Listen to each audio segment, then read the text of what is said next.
আসসালামু আলাইকুম রহমতুল্লাহি ওবরকাতুহ। সম্মানিত দর্শক, বীর মুক্তিযোদ্ধা অ্যাডভোকেট ফজলুর রহমান সাহেবকে নিয়ে আবার বাংলাদেশে আলোচনা সমালোচনার ঝড় চলছে। সাম্প্রতিক সময় তার বাসার সামনে বেশ কয়েকটি ককটেল ফুটেছে এবং তিনি সেই ককটেল ফোটার পর একটু ভয় না পেয়ে উল্টো যে সকল কথাবার্তা বলছেন, তা রীতিমতো তাদের জন্য, অর্থাৎ যারা তাকে ভয় দেখাতে চেয়েছেন, তার বাসায় ককটেল ফুটিয়েছেন, তাদের জন্য রীতিমতো চপেটাঘাত। গালে থাপ্পড় দেওয়ার চাইতেও যদি কেউ মনে করেন যে না, গালে থাপ্পড় দিলে আমরা আসলে বেশি অপমান বোধ করি না, আমাদেরকে মোটামুটি ঝাড়ু পেটা না করলে, জুতো পেটা না করলে, মাথা কামে ঘোল ঢেলে না দিলে আমরা অপমান বোধ করি না। তো এরকম যারা এই চপেটাঘাত বা তার চেয়েও খারাপ কিছু দ্বারা অপমান বোধ করেন, তাদের সকলের জন্য যারা এই ওনার বাসায় ককটেল নিক্ষেপ করেছেন, জনাব ফজলুর রহমান রীতিমতো যে সকল কথাবার্তা বলছেন, এটা অত্যন্ত অবমাননাকর, কষ্টকর, বেদনাদায়ক। এবং যেভাবে তিনি ভয় না পেয়ে তুচ্ছ এবং তাচ্ছিল্য করছেন, জীবনকে তিনি হেলা ফেলা করছেন, এ পৃথিবীর অন্য সব মানুষের মতো তিনি পোলাও কোরমা খেতে চাচ্ছেন না, বেঁচে থাকতে চাচ্ছেন না, তারপর তিনি আপেল কমলা খেতে চাচ্ছেন না, মন্ত্রী হতে চাচ্ছেন না। এই এক অদ্ভুত মানুষ। এই মানুষটাকে নিয়ে গত 14 মাসে মানে অনেকেই অনেকেই ভীষণ রকম বিপদে আছেন। তিনি যে দল করেন, সেই দলের যারা লোকজন আছেন, তাদের একটা বিরাট অংশ তারা চান যে ফজলুর রহমান সাহেব মরে যাক। খালি খালি মুক্তিযুদ্ধ মুক্তিযুদ্ধ করে। এর ফলে বিএনপির মধ্যে যারা মুক্তিযুদ্ধ করেনি, তারা ওইরকম অপমান বোধ করেন। সে কথায় কথায় নিজেকে জনপ্রিয় বলেন, রাজনীতির কবি হিসেবে, চারণ কবি হিসেবে তিনি নিজেকে পরিচয় দেন। তিনি যেভাবে কথায় কথায় তার নির্বাচন এলাকার কথা বলেন, যেভাবে 60-এর দশক থেকে এখন পর্যন্ত, আজকের দিন পর্যন্ত মুখস্থ বলে যান দেশের প্রত্যেকটি রাজনৈতিক ঘটনা। আর সেই 1960 সন থেকে আজ পর্যন্ত সেই প্রতিটি ঘটনার জীবন্ত কিংবদন্তি সাক্ষ্য হিসেবে তিনি যে কথাগুলো বলেন, ওই কথা বলার মতো লোক এই মুহূর্তে বাংলাদেশের রাজনীতিতে দ্বিতীয় ব্যক্তি নেই। ফলে সকল রাজনৈতিক নেতৃবৃন্দ যারা রয়েছেন, যারা নিজেদেরকে গ্র্যান্ড লিডার ভাবেন, সুপ্রিম লিডার ভাবেন, কমান্ডার ভাবেন, তারা জনাব ফজলুর রহমান সাহেবের এই জীবন্ত ইতিহাসের অভিজ্ঞতা, তার বাগ্মিতা, তার সাহস, তার শক্তি, এটিকে মূলত মনে করেন যে নিজেদের জন্য অবমাননাকর। কাজে এই লোক বেঁচে থাকলে আমরা তো বড় কথা বলতে পারবো না। তো ফলে তারা সুযোগ খোঁজেন যে একে কি করে ছোট করা যায়, অবদমিত করা যায়। তো তাকে বলা হলো, এর নাম ফুজু পাগলা। তিনি সেটি নিয়ে স্যাটায়ার করলেন যে আমাকে ফুজু পাগলা বলা হলো, আমি এতে খুব খুশি। এর কারণ হলো, মানুষ হওয়ার চাইতে পাগল হওয়া এই সমাজে অনেক সম্মানের। যতক্ষণ পর্যন্ত সুস্থ মানুষ হিসেবে আমি বেঁচে থাকি, আমার বিবেক বোধ আমাকে যেভাবে নাড়া দেয়, যেভাবে আমাকে কথা বলতে উদ্বুদ্ধ করে, এবং বিবেকের তাড়নায় আমি যে কথাগুলো বলি, আমি যদি সত্যিকার অর্থে একজন ফজু পাগল হয়ে যেতে পারি, তাহলে আমি এই দায় দায়িত্ব থেকে মুক্ত হতে পারি। এগুলো এক যুক্তি। আরেকটি যুক্তি আরও মারাত্মক। তিনি বলেছেন, আমাদের কিশোরগঞ্জ অঞ্চলে একটা মসজিদ রয়েছে, পাগলা মসজিদ। পাগলের নামে যেটা মসজিদ হতে পারে, এবং সেই মসজিদ যে এতটা সম্মানিত হতে পারে, মানুষজনের ভালোবাসার উপলক্ষ হতে পারে, এটা দেখে আমার কাছে মনে হয়েছে যে আমি যদি ফজু পাগলা হিসেবে মরে যাই, আর মানুষ যদি আমার পাগলামোকে স্মরণ করে এবং এভাবে আমার নামে একটি মসজিদ তৈরি হয়, আমি পাগল হয়ে মরতে চাই। এখন যারা ফজু পাগলা বলতেন, তারা এখন আর বিশ্বাস করেন এই কথা বলার পরে কেউ আর তাকে ফজু পাগলা বলেন না। তার বয়স এখন প্রায় 80 বছর। তাকে যে কোনো হানি ট্র্যাপে ফেলবে, অন্যান্য যে সমস্ত সরকারের লোকজন, আশেপাশের লোকজনকে মেয়ে মানুষ দিয়ে যে সমস্ত কথাবার্তা বলা হচ্ছে, এটা তার দ্বারা সম্ভব নয়। তার স্ত্রী, সে এত এখন চোখে ঠিক মতো দেখেন না, অনেক সময় অনেক কথা স্মরণ করতে পারেন না। এই জন্য সার্বক্ষণিকভাবে তার স্ত্রী তার সঙ্গে 24 আওয়ার্স তার সঙ্গে থাকেন। এমনকি বাথরুমের দরজা খুলে তাকে বাথরুমে ঢুকিয়ে দিতে হয়, প্রাকৃতিক কর্ম সারার পর তাকে আবার বাথরুম থেকে বের করতে হয়, খাওয়ার পর তার মুখ মুছিয়ে দিতে হয়। এখন এইরকম একজন বয়োবৃদ্ধ মানুষ, সে মানুষ জামাতের জন্য যন্ত্রণার বিষয় হয়ে গেছে। তিনি যে কথাগুলো বলছেন, এই রাজাকারের বাচ্চা, এই আলবদরের বাচ্চা, এই আশামসের বাচ্চা, এই কথা শুনলে যারা ওই সময়তে রাজাকার আলবদর ছিলেন, অথবা যাদের বাবা মা রাজাকার বা রাজাকারী, আলবদর বা আলবদরি ছিলেন, তাদের জন্য জনাব ফজলুর রহমান আজরাইলের সেতু একটা বিপজ্জনক প্রাণীতে পরিণত হয়েছেন। অথবা যারা যে কোনোভাবে পাকিস্তান আর্মির সঙ্গে অ্যালার্ট ছিলেন, অথবা এখন যারা পাকিস্তানকে নিজেদের জিন্দেগি, নিজেদের বন্দেগি, নিজেদের ওয়াতান অর্থ দেশ, তারা মনে করে যে এই জিনিসগুলো মানে তাদের জন্য ভালো। এই লোকগুলোর কাছে জনাব ফজলুর রহমান এখন একটা জীবন্ত দানব, ফ্র্যাঙ্ক আইনস্টাইনের দানব হয়ে গেছে।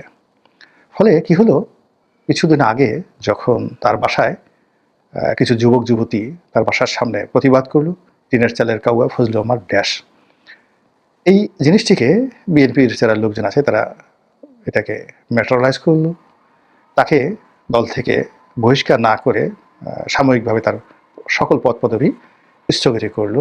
এতে করে যারা ফজলুর রহমান বিরোধী লোক বিএনপির ভিতরে, বিএনপির বাইরে, রাজনৈতিক অঙ্গনে, তাদের মধ্যে রীতিমতো খুশির বন্যা, ঈদের আনন্দ। কিন্তু যেই মুহূর্তে তিনি আবার মনোনয়ন পেয়ে গেলেন, এই মনোনয়ন পাওয়ার পর বিএনপির মনোনয়নের তালিকা যখন তার নাম এলো, তখন সকলের উপর রীতিমতো ঠাড়া পড়ল। আর তিনি এই মনোনয়ন লাভের পরে তার যে spirit and speed, spirit SPRIT and speed SPWD, তার যে গতি এবং তার যে আধ্যাত্মিকতা, এটি আরও শতগুণ বেড়ে গেল। তার বয়স কমে গেছে এখন 10 বছর মিনিমাম, শক্তি ভালো হয়ে গেছে, চেহারাও বেড়ে গেছে, কথাবার্তা আগের চেয়ে আরও যে শানিত ভাব চলে আসছে এবং তিনি দ্বিধা আসছে কথা বলে যাচ্ছেন। এবং সেই কথা বলতে গিয়ে তিনি এই ট্রাইব্যুনাল নিয়ে, মানে ICT ট্রাইব্যুনাল নিয়ে একটি কথা বলেছেন। সেই কথাটা বলেছেন এইভাবে যে আমি এই কোর্ট মানি না, এরকমভাবে আসছে। তো এর সামনে পেছনে অনেক কথা আছে, উপরে নিচে অনেক কথা আছে, কেন বলেছেন অনেক যুক্তি আছে। তো এই জিনিসগুলো মানে তিনি হয়তো তার মতো করে, তার বিরুদ্ধে কন্টেম্পট অফ কোর্ট হয়েছে, তাকে হাজিরা দিতে বলা হয়েছে, রাষ্ট্রদ্রোহের কথা বলা হয়েছে, আর কি যেন বলা হয়েছে। তো এটাতেও সে ভয় না পেয়ে আর মহাখুশি হয়েছে। এই কারণে যে যে বিষয়গুলো নিয়ে তিনি এই মানে মূলত এই ICT কোর্ট নিয়ে কথা বলতে চেয়েছেন, এটা তার দর্শক ছিল সীমিত। কিন্তু যেই মুহূর্তে তিনি কোর্টে যাবেন এবং নিজের পক্ষে যুক্তিতর্ক স্থাপন করবেন, সঙ্গে সঙ্গে এটা ওই ICT কোর্টে একটা রেকর্ড হয়ে যাবে, এবং এটাই তিনি চাচ্ছিলেন।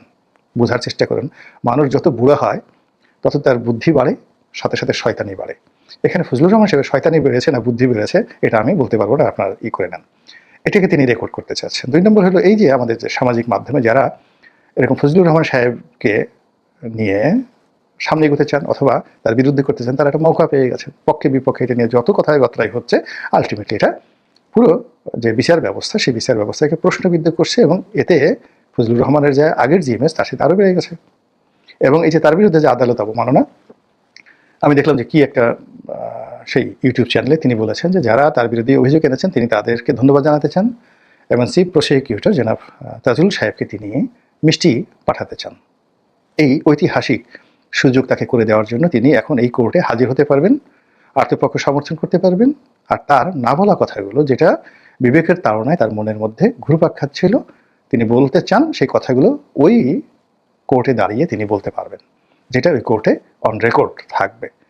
ফলে তিনি হয়তো মরে যাবেন কয়দিন পরে, কিন্তু এগুলো ফজলুর রহমান ছিলেন একজন লোক, এই কথাগুলো বলেছেন, রিগ্রেট করেছেন।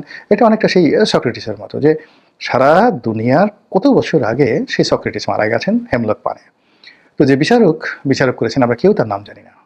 প্রায় মানে এখানে জুরি এবং বিচারক সব মিলিয়ে পৃথিবীর সবচেয়ে বড় সুপ্রিম কোর্ট বসেছিল, মোর দ্যান 500 বিচারক ছিল, এত বড়, অর্থাৎ 500 সুপ্রিম কোর্টের বিচারক, মানে হাইকোর্ট ডিভিশন এবং অ্যাপিলেট ডিভিশন একত্রে বসে 500, তার সঙ্গে আরো জুরি যারা ছিলেন, সব মিলে প্রায় 5000 লোক ওপেন স্টেডিয়ামে এই বিচার করেছে। সেই বিচারের রায় সাম্প্রতিক কালে উল্টে গেছে, সবাই সক্রেটিসের পক্ষে রায় দিয়েছে আফটার 2500 বছর পরে। তো আমরা সক্রেটিসকে মনে রেখেছি, কিন্তু সেই বিচারকদের কাউকে আমরা মনে রাখিনি, এমনকি যে অভিযোগ করেছিল তার নামও আমরা জানি না, ওই সময় কে রাজা ছিল তার নামও জানি না। এখন এই বয়স্ক ফজলুর রহমান, তার প্রতিপক্ষ তারা যাকে ফজু পাগলা বলে, বুড়া ফজলু বলে, এই বুড়া ফজলু এখন এই বয়সে সক্রেটিস হওয়ার চেষ্টা করছে বলে তার প্রতিপক্ষ বলার চেষ্টা করছেন। তা আমি যতটুকু আইনাঙ্গনের ছাত্র, আইন যতটুকু বুঝি, ফজলুর রহমান সাহেব তো 40-50 বছর যাবত ওকালতি করেন, তিনি যে কথাগুলো বলেছেন ভেবেচিন্তে বলেছেন, অন্তত লিগ্যাল গ্রাউন্ড থেকে। সেটা হলো যে এই যে কোর্ট, এটি আমাদের যে এফএক্স কোর্ট সর্বোচ্চ কোর্টের একটি বেঞ্চ, হাইকোর্টের একটা বেঞ্চের সমমর্যাদা সম্পন্ন। তো বাংলাদেশে যদি টোটাল বিচার ব্যবস্থা ধরেন, সেই বিচার ব্যবস্থার 1000 ভাগের 1 ভাগও এই কোর্টের অধীন নয়। বাংলাদেশের পুরো বিচার ব্যবস্থার মধ্যে সেই ম্যাজিস্ট্রেট কোর্ট মানে সিএমএম কোর্ট, এরপরে জেলা জজ আদালত, এরপরে সিজিএম জেলার যে জুডিশিয়াল ম্যাজিস্ট্রেট কোর্ট, এবং আরও অনেকগুলো যে স্পেশাল ট্রাইব্যুনাল আছে, তার সঙ্গে সঙ্গে হাইকোর্ট এবং অ্যাপিলেট ডিভিশন। সব জায়গাতে যে বার এবং বেঞ্চ রয়েছে, বিচারক এবং উকিল যারা রয়েছেন, কত লাখ লোকের সঙ্গে জড়িত। তো কাজেই এই যে আইসিটি কোর্ট, এই আইসিটি কোর্টে যা কিছু হচ্ছে এটা নিয়ে যদি প্রশ্ন থাকে, দুর্নাম হয়, বদনাম হয়, তাহলে এই পেশার সাথে যারা জড়িত, এনি বডি, যাদেরকে বলা হয় পার্ট অফ দ্য বেঞ্চ, এখানে উকিলরা তারাও কিন্তু কোর্ট অফিসার হিসেবে treated as a part of the court. এখন দেশে বিদেশে যদি বদনাম হয় এই বিচার অঙ্গনের, অর্থাৎ আইসিটি কোর্টের যে কোনো একটা বিষয় নিয়ে, তার দায় আগামী দিনে এই অঙ্গনের পেশকার, উকিল, মৌরি, বিচারক কেউ এই দায় এড়াতে পারবেন না। এখানে সবাই পক্ষ। তো কাজেই এই যে বিচারটা চলছে, সেই বিচারে জনাব Fazlur Rahman he is also a part. আসামি না হয়েও তিনি পার্ট, বাদী না হয়েও তিনি পার্ট, কোর্টের প্রসিকিউটর না হয়েও তিনি এই কোর্টের অংশ। এর কারণ হলো তিনি সারা বাংলাদেশের যে কজন সিনিয়র লয়ার আছেন, তিনি one of the most top senior lawyer. কাজেই এই কোর্টের, অর্থাৎ এই আদালতের গঠন প্রক্রিয়া, এর যে অর্ডিন্যান্স, এর যে অন্তর্নিহিত ক্ষমতা, এর লক্ষ্য এবং উদ্দেশ্য, এর যে যাকে বলা হয় জুরিসডিকশন, এই বিষয়গুলো নিয়ে অসামঞ্জস্যতা যদি কিছু থাকে যেটা তার দৃষ্টিতে রয়েছে, সেটা তিনি বলতে পারেন। এটা স্বাধীনতা রয়েছে, এটা কখনোই কোনো অবস্থাতেই পৃথিবীর কোনো দেশে আদালত অবমাননার মধ্যে পড়ে না। এখন একবার আমেরিকাতে একজন লোক বলে ফেললো, আমি এটা মানি না, আমি এটা অ্যাগ্রি করি না, আমি এটা মানি না। ইট ডাজ নট মিন আমি কোনো জিনিস মান্য না করা মানেই আমি অবাধ্য। আমি শুধুমাত্র এখানে আমার কনসেন্টটা জানালাম। তো এই যে বিষয়গুলো তিনি হয়তো তার মতো করে আরও সুন্দর করে, আরও যুক্তি নিয়ে এই কোর্টে উপস্থাপন করবেন, এবং এই সুযোগগুলো তিনি চেষ্টা করছেন। তো এটা হলো আমার কাছে ব্যক্তিগতভাবে মনে হচ্ছে জনাব ফজলুর রহমান সাহেবের সেই অন্তর্নিহিত লক্ষ্য এবং উদ্দেশ্য। তো সেই উদ্দেশ্য সাধন যারা বাধা দিতে চান, তারা অনেকে হয়তো তার ফাঁসি চাইবেন। আমিও মনে করি যে এরকম লোকজন, এদের ফাঁসি ঠাসি হয়ে যাওয়াই ভালো। যেখানে হাওয়া মেয়ে উড়তা হয়, সব কিছু বাতাসে উড়ছে, যেখানে সবাই স্রোতের অনুকূলে চলছে, আমরা সবাই জয়গান গাচ্ছি একই সুরে, সবাই এখন জয় বাংলার বিরুদ্ধে, সবাই জাতিসংঘের বিরুদ্ধে। রবীন্দ্রনাথকে আমরা চিনি না, এই লোকটার বাজে লোক দাঁড়িয়ে রাখছে, খালি মানুষকে প্রেম শিখায়, পরকীয়া শিখায়, এরকম একটা কবি, তার গান কেন আমরা জাতীয় সঙ্গীত রাখবো? এই জিনিসগুলো যখন আমাদের দেশে প্রতিবাদ করার মতো কোনো লোক নাই, 32 নম্বর ভেঙে ফেলো, কিসের বঙ্গবন্ধু, কিসের কি, কিসের মুক্তিযুদ্ধ, কিসের ইতিহাস, যখন সব নীরব, সব নীরব, আকাশ নীরব, বাতাস নীরব, সেখানে কোত্থেকে একজন ফজলুর রহমান এসে টুস করে সমস্ত জাতির মধ্যে অশান্তি তৈরি করে ফেলছে। ফলে এই সমস্ত লোকের ফাঁসি হওয়া উচিত। তবে হ্যাঁ, ফাঁসি হলে ভালো, কিন্তু আমি চাই যে সেই লোকটির জানাজাটা ওপেন হোক, মানে তাকে ফাঁসিতে ছেড়ে দিয়ে তার জানাজায় কারা কারা আসতে চায়, কারা কারা অংশগ্রহণ করতে চায়, সেই দৃশ্যটি পাবলিকলি স্বাধীনভাবে করতে দেওয়া হোক। এবং মৃত্যুর পরে মূলত একজন লোকের যে ক্যারেক্টার সার্টিফিকেট, সেটা রচিত হয় তার মৃত্যুর পরে। মৃত্যুর আগে কাউকে ভালো মানুষ বলা যায় না। তো মানুষ যদি তার জানাজায় স্বতঃস্ফূর্তভাবে অংশগ্রহণ করে, তার নির্বাচনী এলাকার লোকজন যদি অংশগ্রহণ করে, কান্নাকাটি করে, তখন আমরা ধরে নেব যে তিনি ভালো মানুষ। আর যদি না, ঠিক আছে, তার মৃত্যুর পরেও কেউ আসলো না, লোকজন লাশ পড়ে আছে, ভয়ে ধারে কাছে কেউ আসছে না, ঘৃণায় লজ্জায় আসতেছে না, তখন আমরা ধরে নেব যে না, সরকার বাহাদুর যা করেছেন, অর্থাৎ তার বিরুদ্ধে অভিযোগ আনা হয়েছে সেটা ঠিক আছে।